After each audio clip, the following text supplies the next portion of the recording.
Hah?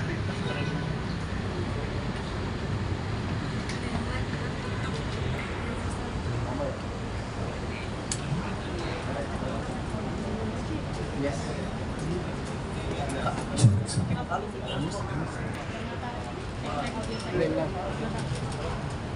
Aman. Udah. Begitu aman, Bang.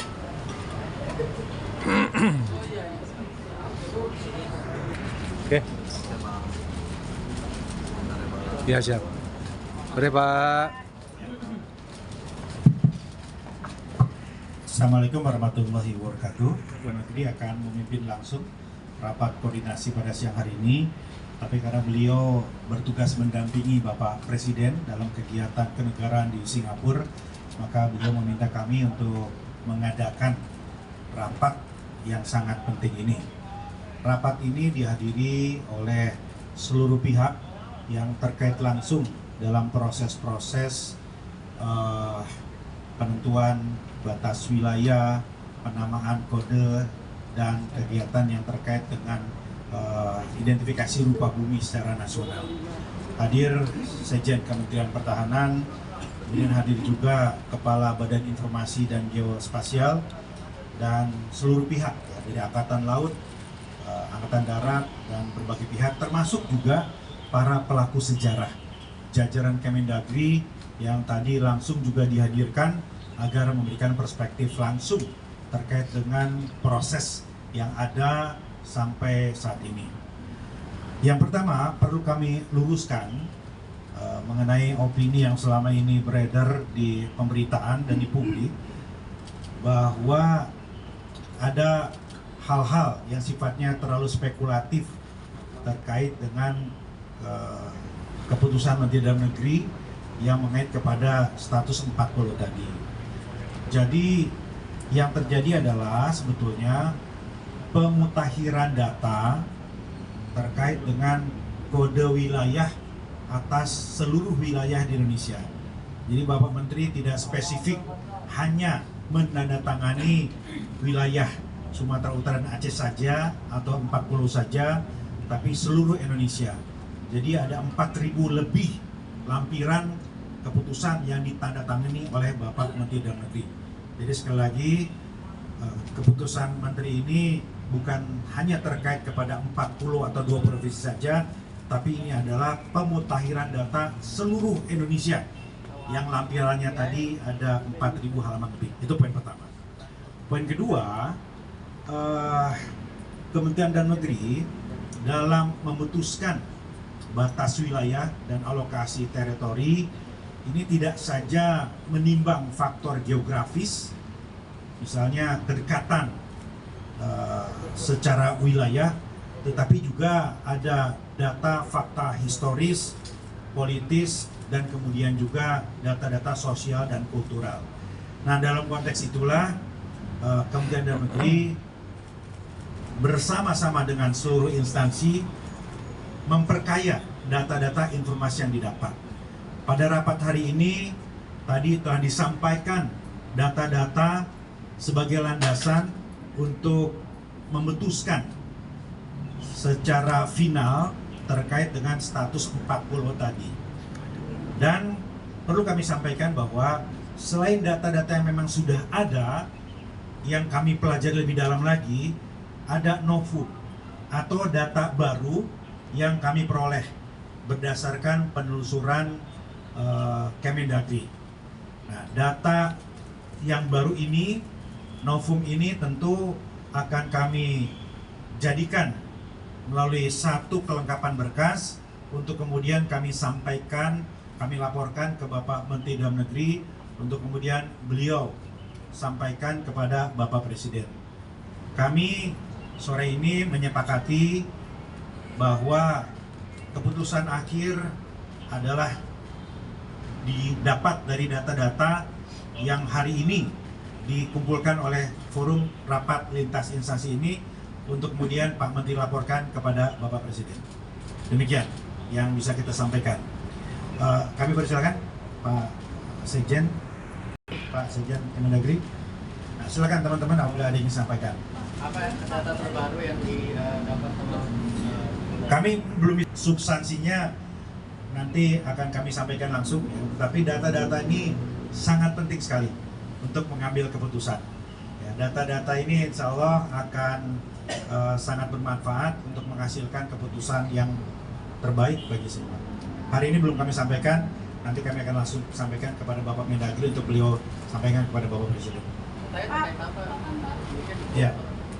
Penegasan ya Pak, berarti kan ini masih keputusan untuk menjadi Permendagri, artinya ini 4 pulau ini belum masuk sumut ya, statusnya belum final mengikat atau bagaimana Pak statusnya berarti kalau masih keputusan Mendagri? Ya, seperti yang juga disampaikan oleh Pak Menteri Dalam Negeri, tidak ada keputusan yang tidak bisa dirubah atau diperbaiki, begitu ya.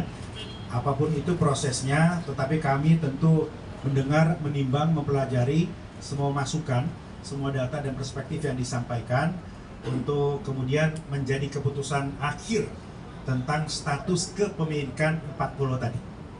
Pak, bukti baru yang ditemukan tadi itu bakal mempengaruhi atau mengubah nggak keputusan Mendagri yang sudah dikeluarkan sebelumnya? Iya, iya. Bukti baru tadi penting karena bisa menjadi landasan yang sangat kuat yang bisa menentukan keputusan kepemilikan pulau tadi. Mari kita tunggu saja teman-teman sekalian, ke arah mana tentu nanti akan melalui kajian pembicaraan dari Pak Menteri Dalam Negeri yang dilaporkan kepada Bapak Presiden. Apakah ada rapat lanjutan untuk Gubernur Aceh dan Sumut dipertemukan gitu? Ya, tentu Pak Menteri Dalam Negeri nanti akan selama ini Pak Menteri Dalam Negeri sangat intens berkomunikasi dengan Gubernur Sumatera Utara, Gubernur Aceh, dan juga menyampaikan langsung kepada Bapak Presiden, Pak Mensesnek, dan teman-teman di DPR. Jadi Pak Menteri ini aktif membangun komunikasi dengan semua, dengan DPR, dengan Istana, dan juga dengan pimpinan wilayah. Tidak saja dengan Gubernur, tapi juga dengan Bupati. Pak, soal kekhususan otonom kekuatan posisi Aceh yang memang di media itu mengklaim bahwa itu pulau 4 pulau kepemilikan mereka. Kami sangat melihat apa yang disampaikan Pak Yusuf Kala itu penting untuk menjadi rujukan karena mengacu kepada dokumen Helsinki dan Undang-Undang 1956. Namun demikian tentu seperti dokumen-dokumen yang lainnya perlu kita dalami dan kita pelajari masing-masing substansi ke arah mana petunjuk untuk kepemilikan yang lebih permanen begitu. Pak, novum tadi itu yang ditemukan tadi memang temuan dari tim verifikasi di Kemendagri atau ada pengajuan dari Pemprov Aceh atau dari Tapanuli Tengah dan Sumatera Utara? Ya, ini Pak Sekjen memimpin langsung karena memang begitu persoalan ini menjadi atensi publik, kami bekerja keras.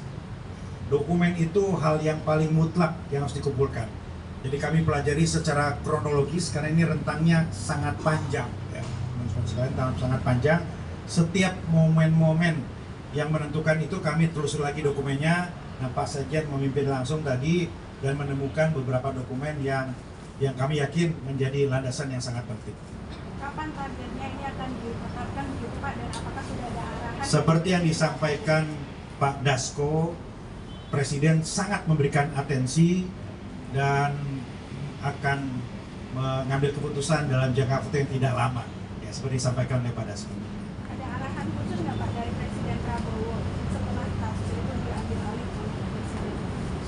Ya, saya kira seperti yang disampaikan, persoalan ini adalah atensi kita semua. Perlu untuk dikuatkan kebersamaan kita semua dalam menangani kasus ini, dan kami juga berkomunikasi dengan para kepala daerah untuk membangun situasi yang kondusif. Mari kita fokus kepada data-data tidak saja geografis tapi juga data-data historis, itu penting. Dan salah satu data historis itu yang saya kira banyak dibahas di pertemuan rapat pada siang hari tadi. Yang lain barangkali silakan. Itu sore ini juga ke Pak Mendagri untuk beliau sampaikan ke Bapak Presiden. Ya. Untuk pemanggilan Gubernur Sumut dan Aceh itu kapan Pak? Mendagri, ya, pasti Pak Mendagri akan umumkan dan akan sampaikan. Ya, saat ini beliau masih bertugas mendampingi Pak Presiden. Kalau tidak ada, saya kira cukup ya sekali. Terima kasih. Wassalamualaikum warahmatullahi wabarakatuh. Retreat Pak, Retreat sambil jalan aja lah doorstop nanti ya.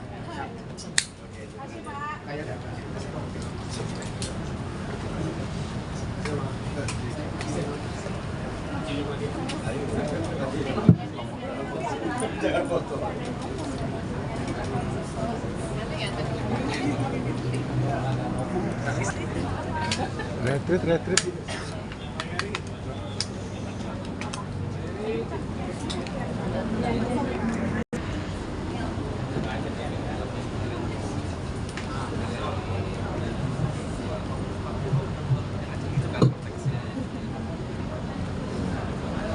Aduh, stop. Mic-nya tadi mana? Pakai mic-nya ya, Pak. Kayak tadi. Ah, udah. Mundur Pak dikit, Pak ya. Udah. Untuk retret insya Allah akan diselenggarakan tanggal 22 Juni. Jadi hari Minggu, para kepala daerah gelombang kedua, ini sekitar 80 orang atau 40 pasang gitu ya. Yang ikut adalah yang terakhir dilantik. Seperti pagi tadi ada pelantikan Bupati Empat Lawang di Sumatera Selatan, itu akan bergabung begitu. Nanti akan diselenggarakan pelepasan di tempat ini hari Minggu tanggal 22 dan akan bergerak menuju IPDN Jatinangor, dan retret akan diselenggarakan sampai akhir minggu, kira-kira begitu ya, sampai menjelang liburan nanti. Dan kontennya atau substansinya sama dengan retret gelombang pertama, dan penambahan-penambahan akan disampaikan sesuai dengan perkembangan yang terbaru terkait dengan program prioritas. Tentu ada hal-hal yang penting untuk dievaluasi terkait program prioritas, dan juga penekanan kembali kepada aturan kewajiban dan hak bagi kepala daerah. Jangan sampai ada kepala daerah yang tidak paham atas hak dan kewajibannya. Pak, Lagi. dana mungkin bisa disampaikan dananya dari mana? Dana bisa. Dananya adalah dana dari Kementerian Dalam Negeri gitu ya. Dan angkanya tentu tidak sebesar angka gelombang pertama. Pertama karena tempatnya di PDN, dan kedua pesertanya juga sedikit ya. Dan nanti para peserta akan menginap bermalam di Barak Praja. Di Barak Praja atau di Asrama Praja nanti di PDN. Nanti kami akan mengundang teman-teman media untuk bersama-sama meninjau tempat pelaksanaan beberapa hari sebelum pelaksanaan. Saya akan mengajak teman-teman media untuk jalan-jalan ke sana, melihat penginapan, melihat ruang kelas dan lain-lain. Materi dan narasumbernya itu apa? Sama, kami mengundang menteri-menteri. Ya, mudah-mudahan menteri berkenan hadir. Kalau ada agenda yang mendesak, tentu menteri akan mewakilkan. Tapi kami berharap menteri-menteri hadir. Beberapa menteri sudah menyampaikan hadir, beberapa menko sudah menyampaikan juga akan hadir secara langsung. Itu ada 3 gubernur yang akan mengikuti gelombang kedua ini. 3 bulan. Hadir, insya Allah hadir. Jadi ada yang ketika di Magelang itu tidak ikut, ya, ada yang kemudian gelombang dismisal yang berperkara tapi dilanjut, dan yang ketiga ini ada yang PSU selesai dan kemudian dilantik. Di total ada sekitar 80 orang. Pas acara retret itu kan Presiden masih di Rusia, apakah Wapres akan menggantikan? Kami belum mendapatkan konfirmasi. Dari sendiri memang sudah berjalan.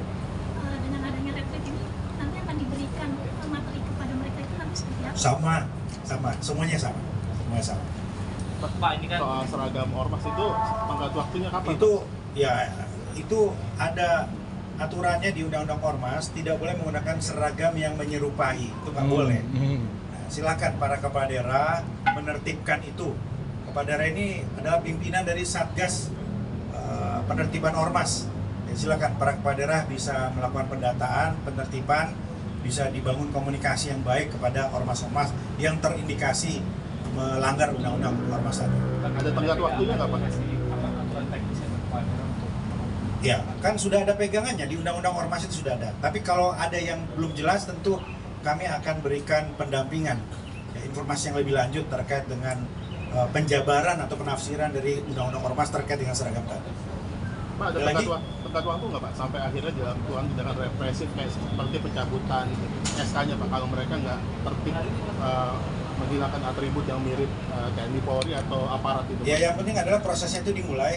Silakan para kepala daerah memulai proses untuk melakukan pendataan ormas yang menggunakan seragam yang melanggar tadi undang-undang ormas tadi. Ya.